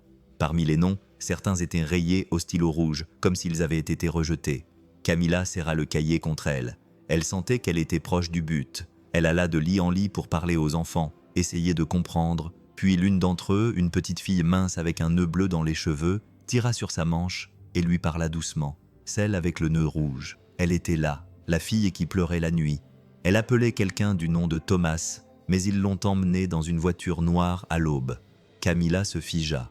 Son cœur battait très fort. « Tu es sûre ? Elle avait un nœud rouge ?» La fillette acquiesça et une lueur d'espoir s'alluma dans le cœur de Camilla. Isabelle était là, elle était vivante, elle pleurait, elle appelait son frère, puis il l'avait emmenée. Cela confirmait tout. Camilla serra la fillette dans ses bras, qui se recroquevilla devant ce geste inattendu, comme si elle ne savait plus ce qu'était l'affection. « Merci, ma petite, tu m'as aidée plus que tu ne peux l'imaginer. » Dans ce refuge clandestin, où étaient cachés des enfants oubliés du monde, loin des regards de la société, Camilla ressentit la douleur de ceux qui n'étaient jamais entendus, mais elle sentit aussi le courage grandir en elle. Isabelle était peut-être encore en vie, et elle savait désormais où aller. Elle n'allait pas s'arrêter, car la vérité avait déjà commencé à éclater, et elle allait aller jusqu'au bout, quel qu'en soit le prix. Camilla resta quelques secondes à regarder, essayant de digérer ce qu'elle venait de voir dans ce refuge. Les enfants secourus étaient emmenés avec précaution, protégés par des travailleurs sociaux, nourris sur place avec du pain et du lait chaud que la police avait improvisé dans la cuisine de la maison. Elle se rendit dans une pièce de fortune où 3 de ses enfants étaient blottis dans un coin avec de minces couvertures. Thomas arriva peu après, accompagné d'un agent de confiance. Lorsqu'il entra et ne vit pas Isabelle, son cœur faillit s'arrêter. Il regarda chaque petit visage, cherchant celui qu'il connaissait si bien, le petit visage qu'il avait protégé depuis qu'elle était bébé, ses yeux vifs, ce sourire, même lorsqu'elle souffrait. Mais elle n'était pas là. Il s'approcha de Camilla et demanda à voix basse, essayant de ne pas pleurer. « Elle est ici ?» Camilla baissa les yeux, lui prit les mains et répondit doucement. « Non, Thomas, Isabelle était là, mais elle est partie maintenant. Nous la retrouverons, je te le promets. » C'était comme si le sol avait disparu. Thomas s'éloigna lentement, s'assit dans un coin de la pièce et se mit à pleurer doucement. Les larmes ne cessaient de couler. Il se couvrit le visage de ses mains et dit entre deux sanglots « Et s'il était trop tard, Camilla? Et si je ne pouvais plus jamais la revoir ?» Camilla s'approcha de lui, s'agenouilla et le serra fort dans ses bras. Elle sentit la douleur de cet enfant lui transpercer la poitrine comme un couteau. Il tremblait dans ses bras, et tout ce qu'elle pouvait faire était de le serrer fort. « Nous allons la retrouver, Thomas. Tu m'as fait confiance jusqu'à présent. Ne baisse pas les bras, s'il te plaît. Je suis avec toi. Je ne la laisserai pas disparaître. » Puis, de l'autre côté de la pièce, l'une des filles sauvées, toute petite, avec de grands yeux effrayés, tira doucement sur la manche de Camilla. « Madame, » murmura-t-elle faiblement, « la fille avec le nœud rouge. Elle était ici, je l'ai vue. Elle pleurait dans la nuit. Elle disait le nom d'un garçon. Je crois que c'était Thomas. » Le cœur de Camilla bondit. Elle se retourna immédiatement, les yeux écarquillés. « Tu te souviens de ce qui lui est arrivé ?» La fillette hésita un instant, puis désigna la fenêtre. Ils l'ont emmenée très tôt dans une voiture noire. Il faisait encore nuit. 2 hommes l'ont allongée sur la banquette arrière. Ils ont dit qu'ils l'emmenaient ailleurs. Camilla bondit. C'était l'indice qui lui manquait, la piste qu'elle devait suivre. Elle regarda Thomas et dit d'une voix ferme, pleine d'espoir. « Elle est vivante, Thomas, et maintenant, nous savons où la chercher. » Le garçon s'essuya les yeux, prit une profonde inspiration et se leva lentement. La peur était toujours présente en lui, mais ce petit espoir suffisait pour continuer. Il prit fermement la main de Camilla et répondit « Alors allons-y, je n'arrêterai pas tant que je n'aurai pas retrouvé ma sœur. » À ce moment-là, 2 cœurs brisés décidèrent d'avancer ensemble, prêts à découvrir la vérité, aussi difficile soit-elle, car personne ne pouvait éteindre leur amour. Camilla passa toute la nuit à regarder les enregistrements des caméras de surveillance situées près de l'hôpital. Elle était épuisée, les yeux rougis par l'effort, mais elle ne voulait pas s'arrêter. Elle savait que quelque part dans ces images se cachait la réponse. Chaque seconde était un morceau de vérité. Jusqu'à ce que, vers 3h20 du matin, une caméra installée dans une pharmacie filme une voiture noire quittant discrètement les abords de l'hôpital. Elle n'avait ni sirène, ni inscription « ambulance », c'était une voiture ordinaire. Mais ce qui attira son attention, c'était la rapidité avec laquelle elle était partie, sans s'arrêter un instant, comme si elle fuyait quelque chose. Camilla mit l'image en pause. La plaque d'immatriculation était partiellement recouverte de boue, mais les premiers chiffres étaient visibles. Ce n'était pas grand-chose, mais c'était un début. Elle les a notés et les a envoyés au système de police. Quelques heures plus tard, une patrouille routière l'a confirmé. Cette voiture a été vue par une caméra sur l'autoroute menant à Querétaro, passant par un péage à 4h05 du matin. À ce moment-là, Camilla a pris son téléphone portable et a appelé Luciana. « Madame Luciana, nous avons trouvé la voiture. Ils l'ont vue se diriger vers Querétaro. Il y a une vieille clinique à proximité, une de celles qui ne sont presque jamais contrôlées. Nous y allons. Vous voulez venir avec moi, Thomas, et vous ?» À l'autre bout du fil, la voix de Luciana ne tremblait pas. « Bien sûr que nous viendrons. J'irai jusqu'au bout pour ma fille. » Peu après, ils étaient tous les 3 dans la voiture. Camilla conduisait sérieusement tandis que Luciana et Thomas étaient assis à l'arrière. Le garçon tenait le bracelet de sa sœur dans ses mains, comme il le faisait toujours. Le silence dans la voiture en disait long. C'était le silence de l'espoir, de la douleur cachée, de l'attente douloureuse. La route était longue, le ciel était nuageux et le temps semblait plus lent que jamais. Parfois, Thomas regardait par la fenêtre et demandait « Tu crois qu'elle est toujours là ?» Camilla le regardait dans le rétroviseur, le cœur lourd, et répondait « Si elle est là, nous la trouverons. Si elle n'est pas là, nous découvrirons où ils l'ont emmenée.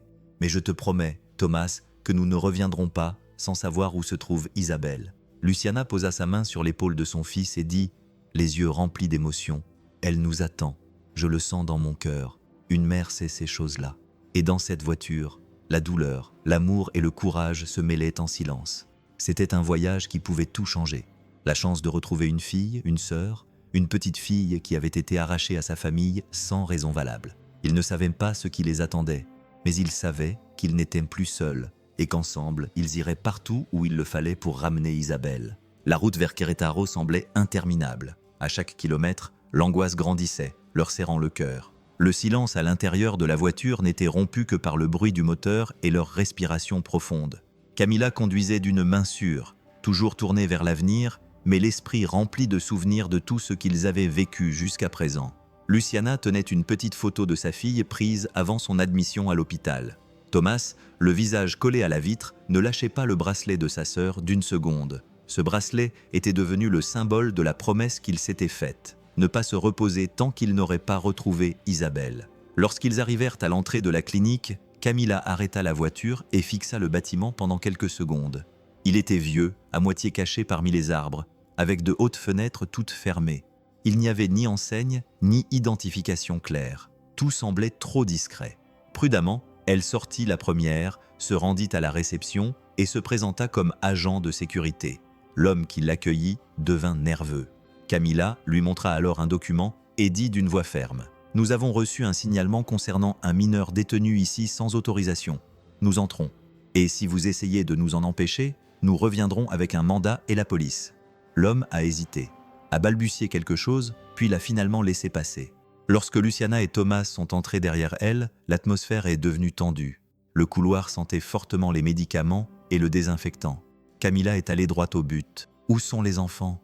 a-t-elle demandé à une infirmière. Celle-ci a tenté de résister, mais l'autorité dans la voix de Camilla était impossible à ignorer. Elle a indiqué un endroit au fond.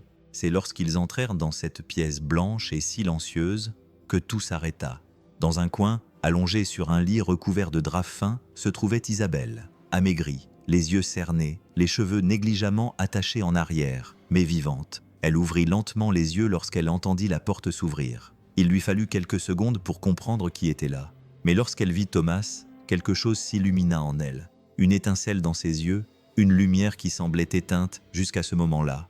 Elle sourit faiblement, mais de toute son âme. « Je t'avais dit que tu ne me quitterais pas », murmura-t-elle doucement. Thomas courut vers le lit, se jeta à ses pieds et pleura comme jamais auparavant. Il lui saisit la main si fort qu'il semblait ne jamais vouloir la lâcher. Il répéta : « Je suis là, Isa. Je suis venu te chercher. J'ai tenu ma promesse. Je t'avais dit que je te retrouverais. » Luciana s'approcha lentement. Quand elle vit sa fille vivante, bien que faible, son corps ne put le supporter. Elle tomba à genoux à côté du lit et se mit à pleurer en silence. Des larmes coulaient sur son visage tandis qu'elle embrassait la main de sa fille. Elle lui caressa doucement le visage. « Ma fille, ma petite fille, ils t'ont enlevée, mais Dieu ne les a pas laissés t'effacer. Je suis là, Maïsa, je suis là. » Isabelle les regarda toutes les deux avec les yeux remplis de larmes et murmura doucement, presque comme un souhait : « Je voulais juste revoir le ciel. » Camilla, debout dans l'embrasure de la porte, ne put se retenir plus longtemps. Elle détourna le visage et essuya discrètement ses larmes. Cette scène était la meilleure réponse qu'elle pouvait recevoir. Ces retrouvailles étaient tout ce dont Thomas avait rêvé, tout ce que Luciana avait demandé, tout ce qu'Isabelle méritait. À ce moment-là, aucune douleur ne pouvait vaincre l'amour. Et dans cette petite pièce sans nom, l'espoir finit par l'emporter. Les jours qui suivirent les retrouvailles furent intenses. Isabelle était en vie, mais encore très faible. Elle avait besoin de soins, d'affection et de temps pour comprendre tout ce qui s'était passé. Thomas ne la quitta jamais. Il dormait sur une chaise à côté du lit, tenant la main de sa sœur. Luciana s'occupait d'eux du mieux qu'elle pouvait, avec l'amour d'une mère qui avait presque tout perdu. Et Camilla ne s'arrêtait pas. Maintenant qu'elle en était certaine, maintenant qu'Isabelle était là, vivante, elle savait qu'elle ne pouvait pas laisser tout cela se terminer dans le silence. Avec le témoignage de l'infirmière, de la femme de ménage, des enfants sauvés, et maintenant avec la preuve de la présence d'Isabelle à la clinique, Camilla rassembla toutes les pièces du puzzle. Elle se rendit directement chez le procureur chargé de l'affaire, avec les preuves en main. Elle présenta tous les documents, tous les enregistrements, tous les noms impliqués. La justice ne pouvait plus prétendre qu'il s'agissait d'une exagération ou d'un mensonge. Quelques jours plus tard, la nouvelle se répandit partout. 5 personnes furent arrêtées. 2 médecins, une infirmière en chef, le directeur financier de l'hôpital et le PDG lui-même. L'arrestation du PDG était la plus attendue. Il a tenté de fuir le pays aux petites heures du matin. Il avait déjà acheté ses billets, fait ses valises et obtenu de faux documents. Mais il a été arrêté à l'aéroport par des agents qui avaient déjà un mandat d'arrêt. Sa tentative de fuite n'a fait qu'aggraver sa situation. Lorsqu'ils l'ont emmené menotté, la tête baissée, l'un des journalistes lui a crié « Est-il vrai que vous avez reçu de l'argent pour tester des médicaments sur des patients ?» Il n'a pas répondu. Mais dans les documents qu'ils ont trouvés, Il y avait des preuves évidentes de millions versés par des sociétés pharmaceutiques pour chaque expérience réalisée sur des personnes qui ne savaient pas ce qu'on leur administrait. Des personnes âgées, des enfants, des patients qui n'avaient plus aucun espoir. Ils étaient tous traités comme des numéros dans des contrats froids. Camilla a tout observé attentivement. Elle a regardé la première audience les larmes aux yeux. Elle ressentait un mélange de soulagement et de colère. Du soulagement de voir les coupables en prison, de la colère contre tout ce qu'ils n'avaient pas fait, contre chaque vie qui avait été prise avant l'heure. Luciana regarda le reportage spécial à la télévision, la main sur la poitrine, respirant profondément. Quand elle vit le visage du directeur alors qu'il était mis dans la voiture de police, elle murmura « C'est pour toi, ma fille, et pour tous les autres qui n'ont pas pu revenir. » Thomas, à côté de sa mère, lui serra la main et regarda sa sœur qui dormait paisiblement sur le canapé. Et là, dans ce salon simple, avec l'odeur de la nourriture et la télévision allumée, une famille qui avait failli être détruite recommençait à respirer. Ce n'était pas la fin de la douleur, mais c'était le début de la justice. Et cette fois, personne n'allait faire taire la vérité. Quelques semaines après que tout ait été révélé au grand jour et que les coupables aient été arrêtés, la ville semblait différente. L'affaire d'Isabelle avait touché le cœur de tant de personnes que tout le monde ne parlait que de cela. Son nom était devenu un symbole de courage, de lutte et de justice. Et le nom de Camilla, la policière qui n'avait pas fermé les yeux, commençait à être rappelé avec affection par des personnes qu'elle ne connaissait même pas. Un jour, Camilla a reçu une invitation de son lieu de travail. Il s'agissait d'une petite cérémonie à laquelle n'assistaient que ses collègues, quelques représentants du système judiciaire et une poignée d'autorités. Elle a failli ne pas y aller. Elle disait qu'elle n'avait fait que son devoir. Mais Thomas a insisté avec sa sincérité habituelle. « S'il te plaît, tante Camilla, tu as sauvé ma sœur. Tu as sauvé notre famille. » Elle s'est donc rendue à la salle. C'était simple, avec de nombreuses chaises alignées en rangée, une table avec des fleurs dans un coin et un panneau avec des photos des moments importants de l'enquête. Lorsque Camilla est entrée, tout le monde s'est levé. Elle a été surprise, elle se sentait timide, elle n'aimait pas être sous les feux de la rampe, mais là, elle a ressenti la chaleur d'applaudissements sincères. C'étaient des applaudissements de gratitude. L'un des chefs de la police locale a pris le micro et a déclaré « Aujourd'hui, nous rendons hommage à l'un des plus grands actes d'humanité que j'ai jamais vu dans cette corporation. L'agent Camilla n'a pas seulement fait son travail, elle a sauvé une vie, elle a sauvé une famille, et elle a montré que lorsque quelqu'un décide de ne pas rester silencieux, tout peut changer. » Camilla fut appelée sur scène. Elle reçut un certificat, une médaille symbolique, mais ce qui la toucha vraiment, ce fut de voir Luciana et Thomas au premier rang, souriant, les larmes aux yeux. Isabelle, encore fragile, était dans les bras de sa mère avec une petite fleur en papier qu'elle avait fabriquée elle-même. Camilla a pris le micro avec des mains tremblantes, a pris une profonde inspiration et a parlé d'une voix brisée. « J'apprécie vraiment cela, mais je n'ai pas fait cela pour une médaille. Je l'ai fait parce qu'une petite fille a cru en moi. Et quand un enfant vous regarde avec espoir, vous ne pouvez pas le décevoir. Je l'ai fait parce que Thomas a eu le courage de dire la vérité et parce qu'Isabelle méritait de rentrer chez elle. Je n'étais qu'un moyen d'atteindre un but, mais c'était eux qui avaient de la force. » Le public est resté silencieux pendant quelques secondes, puis quelqu'un a commencé à applaudir. Bientôt, tout le monde était debout, ému. Camilla est descendue de la scène et s'est dirigée directement vers Thomas, qui l'a serré fort dans ses bras, avec un sourire timide. « Merci, tante Camilla.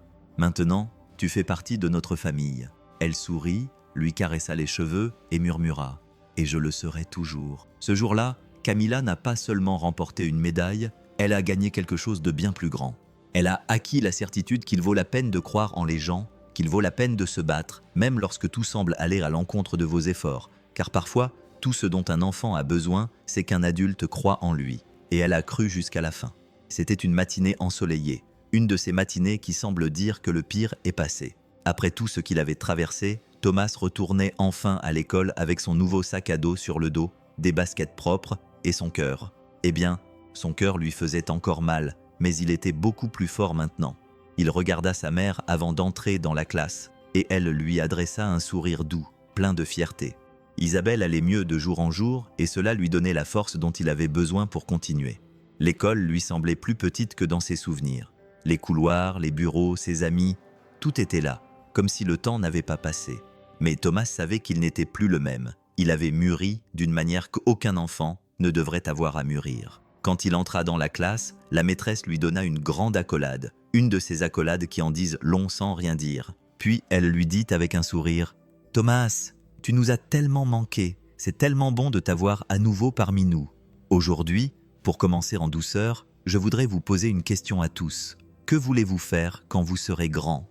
Les enfants ont commencé à répondre « footballeur, médecin, enseignant, chef cuisinier, pompier ». Et quand ce fut son tour, la classe est devenue silencieuse.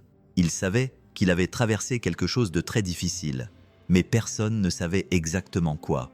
Thomas s'est lentement levé, s'est placé devant la classe, a pris une profonde inspiration et a répondu d'une voix ferme mais émue. « Je veux être policier ». La maîtresse a été surprise, mais elle a souri et a demandé « C'est merveilleux, Thomas. Pourquoi ?» Il regarda tout le monde et ses yeux se mirent à briller. Les mots venaient de son cœur, simples et sincères. « Parce que j'ai vu ce qui se passe quand personne n'écoute un enfant. J'ai vu à quel point cela fait mal quand on veut faire taire la vérité. Et je veux aider ceux qui en ont besoin. Camilla m'a aidé, elle a cru en moi, et grâce à elle, ma sœur est en vie. Je veux aussi sauver des gens. » La professeure fut émue et porta la main à sa poitrine. La classe resta silencieuse pendant quelques secondes, jusqu'à ce qu'une fille au fond se lève et dise « Moi aussi, je veux être comme elle. » Thomas se rassit, et à ce moment-là, quelque chose en lui se mit en place. Il savait qu'il avait encore un long chemin à parcourir, mais désormais, il avait une voie, un but. Et au milieu d'une classe remplie des rêves des enfants, le sien brillait le plus, car il venait de la douleur, mais aussi de l'amour, car il était né de la perte, mais aussi de l'espoir. Et personne ne pourrait jamais le lui enlever à nouveau.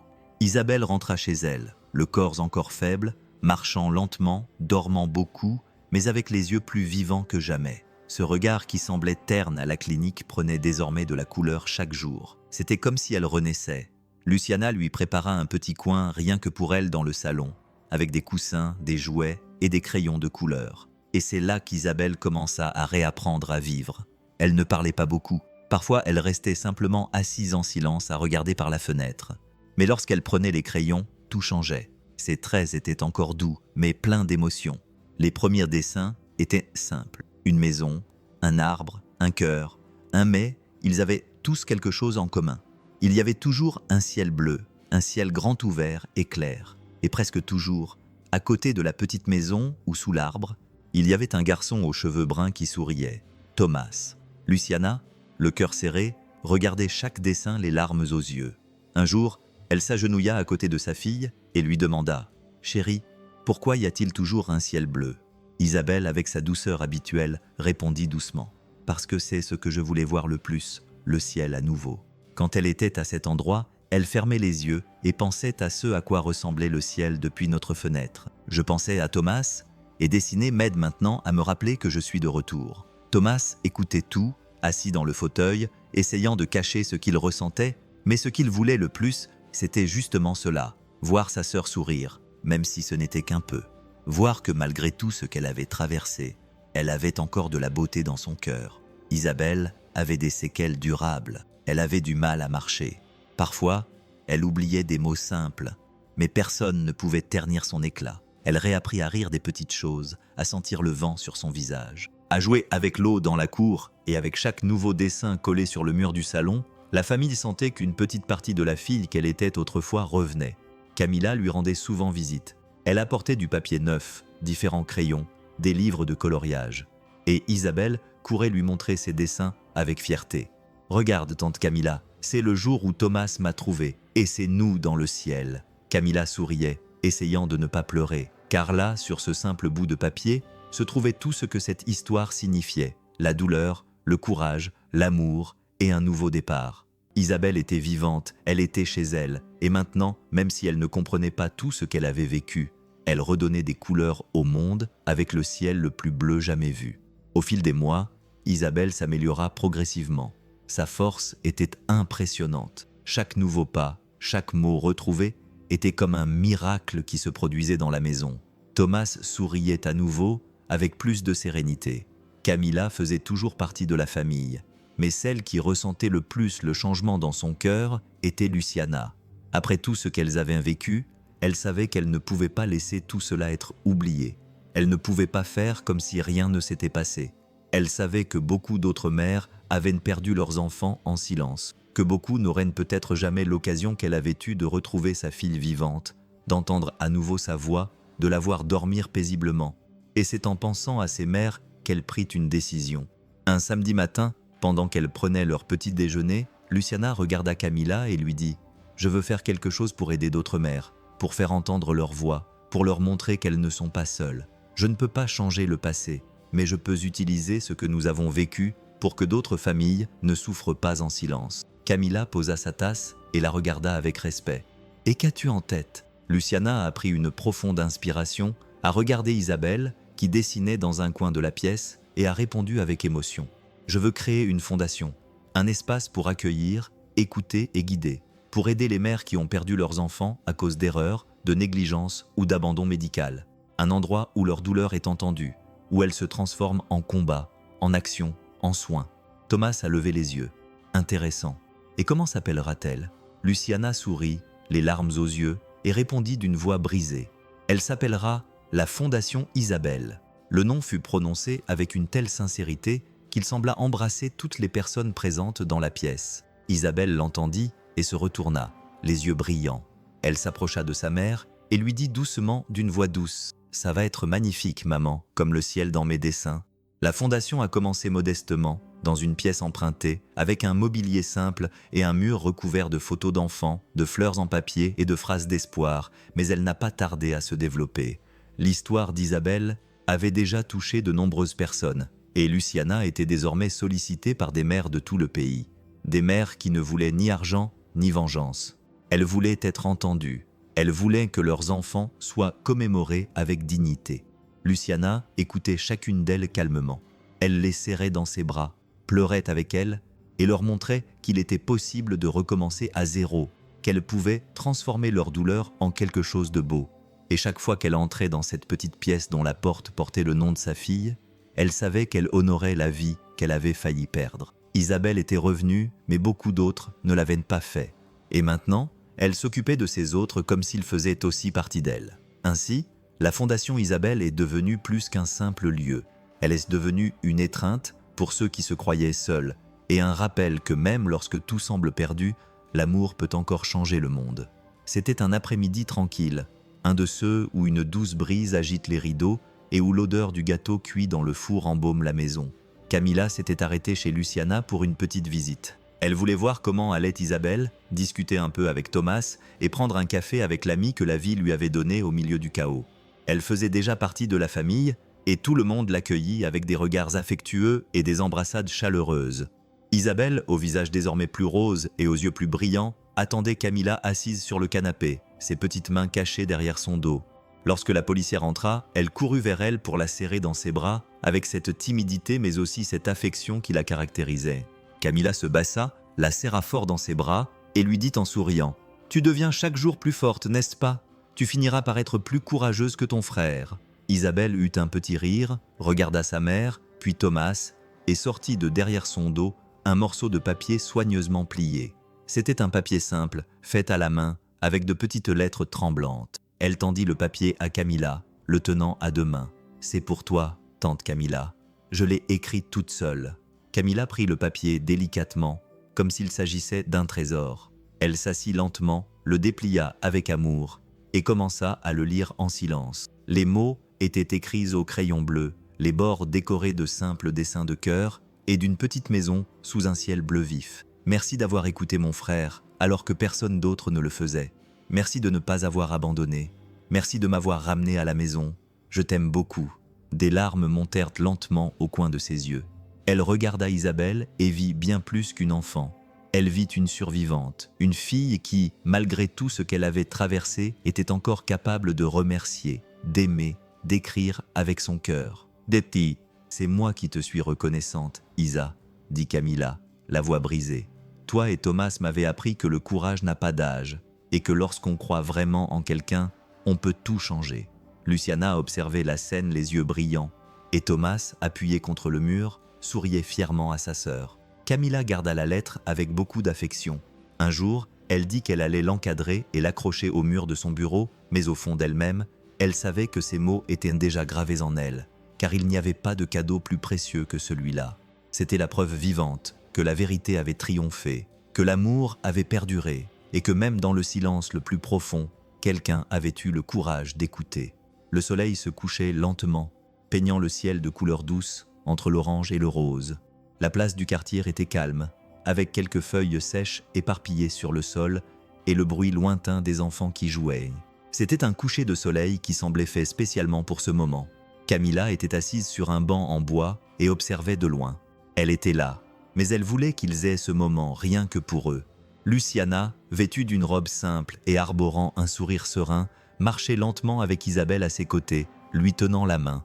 La fillette portait un nouveau nœud dans les cheveux, rouge comme celui de l'hôpital, mais maintenant propre, joli, plein de vie, plein de Thomas. Il venait un peu derrière, portant un dessin plié que sa sœur avait fait, tous les trois ensemble, se tenant la main, sous un ciel bleu plein d'étoiles. Lorsqu'ils arrivèrent au centre de la place, Isabelle lâcha la main de sa mère et courut vers Thomas, le serrant fort dans ses bras. Il se baissa et la souleva délicatement. Luciana s'approcha et, sans dire un mot, les serra tous les deux dans ses bras, fermant ainsi ce cercle d'amour. Ce fut un long câlin, un câlin plein de silence, mais aussi plein de tout. Il contenait la nostalgie, la peur qui était passée, la douleur qui vivait encore en eux, mais surtout, il contenait la gratitude d'être là ensemble, vivants. Recommencée à zéro, Camilla regardait de loin, les yeux remplis de larmes. Sa poitrine était légère, comme si elle pouvait enfin respirer profondément. Elle savait qu'elle ne pouvait pas réparer le monde, mais elle savait que dans ce petit coin du monde, elle avait fait une différence. Thomas leva les yeux vers le ciel, qui brillait maintenant de la dernière lumière du jour, et dit d'une voix calme, comme s'il s'adressait à son propre cœur, que tout était désormais clair, et c'était vrai. Car même si le chemin était semé de douleurs, de pertes et d'obscurité, leur amour était plus fort. Et quand il y a un amour véritable, quand quelqu'un a le courage de se battre pour l'autre, même le ciel le plus nuageux peut briller à nouveau. Et là, dans ce simple coucher de soleil, 3 cœurs blessés montraient que la lumière revient toujours. Il suffit que quelqu'un n'abandonne pas. Si cette histoire vous a touché, n'oubliez pas d'aimer, de partager et de vous abonner. Et cliquez sur la vidéo sur votre écran pour découvrir une autre histoire forte qui a ému beaucoup de gens jusqu'aux larmes, les a fait réfléchir sur la vie et a même changé leur façon de voir le monde. À bientôt.